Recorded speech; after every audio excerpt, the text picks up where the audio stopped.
Kamu juga adalah dewa bela diri. Ibumu juga adalah dewa bela diri. Bahkan pelayan wanita yang memijatmu adalah jenius tingkat 3S. Namun kamu justru membangkitkan bakat tingkat D terendah. Hal ini membuat kultivasimu jauh tertinggal dari teman sebayamu. Namun kamu sama sekali tidak peduli bahkan meremehkan. Karena sekalipun mereka berlatih seumur hidup, mereka hanya bisa datang ke rumahmu sebagai pengawal. Karena sejak lahir kamu adalah penguasa Istana Langit. Namun saat usiamu 38 tahun berbagai makhluk buas menyerang bumi biru. Ayahmu tewas dikepung makhluk buas dan keluargamu pun musnah sepenuhnya. Pada usia 60 tahun sistem pencuci dosa penjahat akhirnya datang. Namun saat itu kamu sudah tidak lagi mampu. Maka kamu memilih menentang takdir dan memutuskan untuk memulai ulang. Saat membuka mata lagi bukan hanya kamu kembali ke usia 18 tahun. Bahkan sistem pun aktif 60 tahun lebih awal. Di hadapanmu masih pelayan wanita yang memijatmu itu. Bertemu kembali dengan orang lama setelah 30 tahun. Dulu pelayan pribadimu tak tahan dengan perlakuanmu dan akhirnya pergi.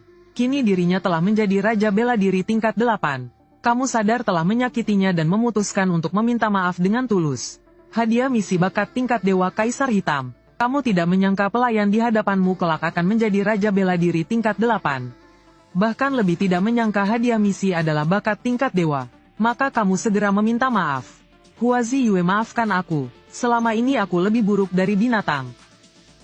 Bukan ini diatur jadi apa? Aku sungguh tulus menyadari kesalahanku. Dulu aku bukan manusia dan tidak memikirkan perasaan orang lain. Tolong beri aku kesempatan ini. Tidak apa-apa, sebenarnya aku tahu tuan muda adalah anak baik, hanya saja emosinya besar. Selamat, tuan rumah berhasil menyelesaikan misi sedang membagikan hadiah. Bakat tingkat dewa Kaisar Hitam. Memiliki tubuh abadi mampu menelan seluruh energi dan kekuatan spiritual. Mengubahnya menjadi kekuatan sendiri dan secara alami menekan semua bakat.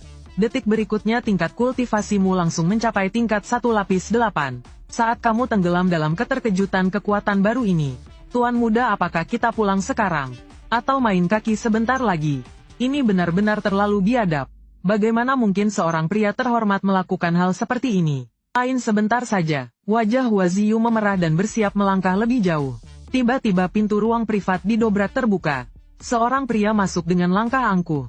Wah, tuan muda, mainnya cukup seru ya. Bagaimana kalau menukar pelayan wanitamu denganku? Su Zhengyang adalah adik pemilik tempat ini. Matamu sedikit menyipit. Di ibu kota masih ada yang berani bicara seperti itu padamu. Saat ini Su Zhengyang jelas tidak tahu siapa dirimu. Dia hanya mengira kamu playboy pemboros biasa. Kau tahu siapa pemilik tempat ini? Cepat pergi, kalau tidak selamanya kau tidak bisa masuk. Kata-katanya belum selesai tubuhnya sudah terlempar. Su Zhengyang yang jatuh ke tanah langsung tertegun.